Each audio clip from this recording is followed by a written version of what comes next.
उत्तर प्रदेश के मुख्यमंत्री योगी आदित्यनाथ को अब तक उत्तर प्रदेश की राजनीति में अखिलेश यादव और मायावती के अलावा प्रियंका गांधी वाड्रा से ही जूझना पड़ता था।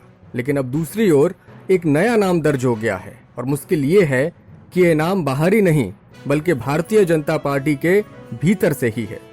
योगी आदित्यनाथ के नए राजनीतिक प्रतिद्वंदी का नाम है अरविंद शर्मा। भारतीय जनता पार्टी के एमएलसी और प्रधानमंत्री नरेंद्र मोदी के खास पुराने नौकरशाह रहे अरविंद शर्मा इन दोनों सुर्खियों में हैं। यूपी के पुराने भाजपा नेताओं में ऐसा कोई नहीं बचा जो योगी आदित्यनाथ के लिए राजनीतिक चुनौती बन सके। सीएम योगी के खिलाफ ठाकुरवाद के आरोपों को काउंटर करने के लिए और ब्राह्मणों की नाराजगी से बचने के लिए भाजपा ने महेंद्र नाथ पांडेय को आम चुनाव से पहले उत्तर प्रदेश भेज दिया था। लेकिन केंद्र में सत्ता वापसी के साथ ही उनको फिर से दिल्ली बुला लिया गया। आपको बता दें कि एमएलसी अरविंद शर्मा को भाजपा सब कुछ ठीक कर देने वाले नेता के तौर पर प्रोजेक्ट करने लगी है।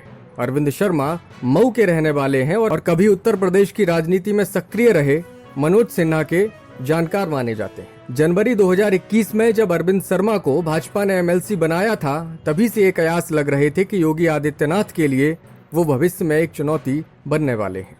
गुजरात काडर के आईएएस अफसर अरविंद शर्मा ने एमएलसी के लिए नामांकन भरने से पहले बीआरएस लिया था। प्रधानमंत्री मोदी जब गुजरात के सीएम थे, तभी से वह अरविंद शर्मा पर खास भरोसा करते हैं। मोदी जब दिल्ली पहुंचे तो गुजरात के जिन अफसरों को दिल्ली बुलाया गया था, उनमें अरविंद शर्मा भी एक थे।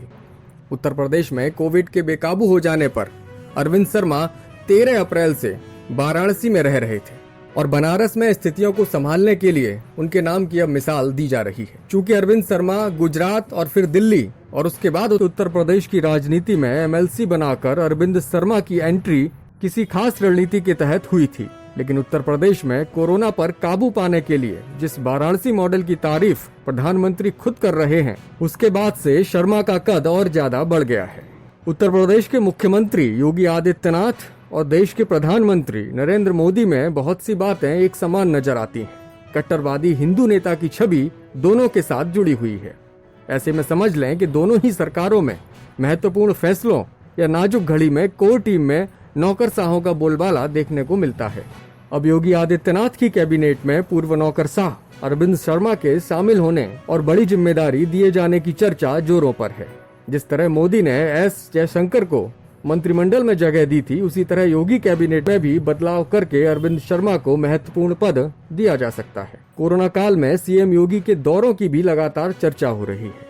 योगी लगातार अलग अलग जनपदों का दौरा कर रहे हैं। कहा यह जा रहा है कि केंद्र सरकार और प्रधानमंत्री की नाराजगी के बाद ही योगी आदित्यनाथ ने खुद को एक्टिव दिखाने के लिए इन दौरों की शुरुआत की है। अब चूंकि बीजेपी अध्यक्ष जेपी नड्डा और संगठन महासचिव सुनील बंसल खुद मामले पर नजर बनाए हुए हैं, इसलिए स्थितियां ऐसी हैं कि उत्तर प्रदेश में कभी भी राजनीतिक बदलाव हो सकता है। अब देखना यह है कि अरविंद शर्मा को कितनी बड़ी जिम्मेदारी दी जाएगी या फिर उनको फिलहाल इंतजार करने के लिए कहा जाएगा।